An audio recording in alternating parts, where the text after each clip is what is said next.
হয়, আজি যি শাৰদীয় দুৰ্গা পূজাৰ মহা অষ্টমী, আজিৰ এই পবিত্ৰ দিনত শক্তি আশ্ৰম বাৰোৱাৰী পূজা কমিটিয়ে যি দুৰ্গা পূজা আহ্বান কৰিছে, কমিটিৰ আজি আমন্ত্ৰণ মৰ্মে মই ইয়াত আহিছোঁ।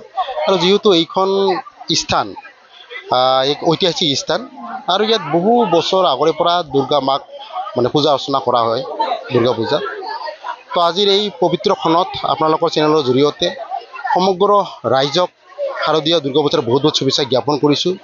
যদিও আজি অসমখন এক শোকাবহল পৰিস্থিতিত আমি জৰ্জৰিত হৈ আছোঁ। আমাৰ শ্ৰদ্ধাৰ শিল্পী, আমাৰ হাৰ্থৰৱ, আমাৰ মহামানৱ জুবিন গাৰ্গ আমাৰ মাজত নাই। আমি প্ৰত্যেকজন ব্যক্তিয়ে আজি শোকত ভাগি পৰিছোঁ। কিন্তু তৎসত্ত্বেও আমাৰ জীৱন সংগ্ৰামখন চলাই যাবই লাগিব, আমি আমাৰ কামখিনি কৰিবই লাগিব। আৰু এই ক্ষেত্ৰত আজি আমাৰ শক্তি আশ্ৰম যি বাৰোৱাৰী পূজা পৰিচালনা সমিতি আজি অষ্টমী পূজা যি আহ্বান কৰিছে, আৰু আজি ইয়াত মাৰ ওচৰত মই প্ৰাৰ্থনা কৰিছোঁ। আজি মাক মই প্ৰাৰ্থনা কৰি মাৰ ওচৰত প্ৰাৰ্থনা কৰিলোঁ এইটোৱেই, যাতে আমাক সকলোকে শক্তি দিয়ক।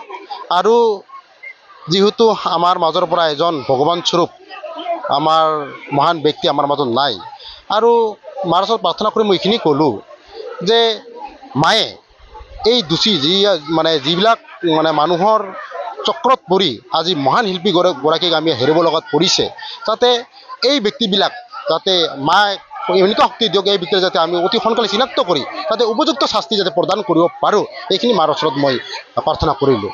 আৰু সদশেষত আমাৰ সকলোকে শাৰদীয় দুৰ্গা পূজাৰ বহুত বহুত শুভেচ্ছা জ্ঞাপন কৰিছোঁ। আজি আমাৰ শক্তি আশ্ৰম বাৰোৱাৰী শাৰদীয় দুৰ্গা পূজাৰ উপলক্ষে আমি গোটেই বাৰোৱাৰী বুলি কওঁতে গোটেই 12খন গাঁৱৰ ৰাইজে আজি উপস্থিত আছে। আমাৰ শ্ৰদ্ধাঞ্জলি আৰু এজন আমাৰ EM ছাৰে আমাৰ ক'লেই আছিল যে এই পূজাখন আমি দীৰ্ঘদিন আজি বহুত দিনৰ পৰা আমি নিজে ক'ব নোৱাৰোঁ কিমান দিনৰ পৰা দুৰ্গা পূজা চলি আছে। কিন্তু বহুত দুখৰ খবৰ, চবেই গম পায় অসমবাসী, আমাৰ এটা হিয়া টুকুৰা নোহোৱা হৈ গ'ল। আৰু সেইখিনি কাৰণে আজি দুৰ্গা পূজাৰ অলপ অসুবিধা হৈছে। কিন্তু আমাৰ যিখিনি নীতি নিয়ম, আমাৰ সনাতনৰ যিখিনি নীতি নিয়ম, সেইখিনি কৰি যাবই লাগিব। সেইকাৰণে আমি কৰি আছোঁ।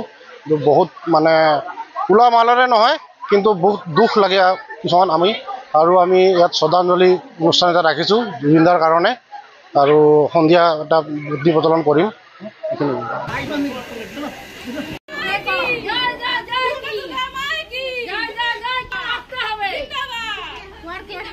আমাৰ এখানে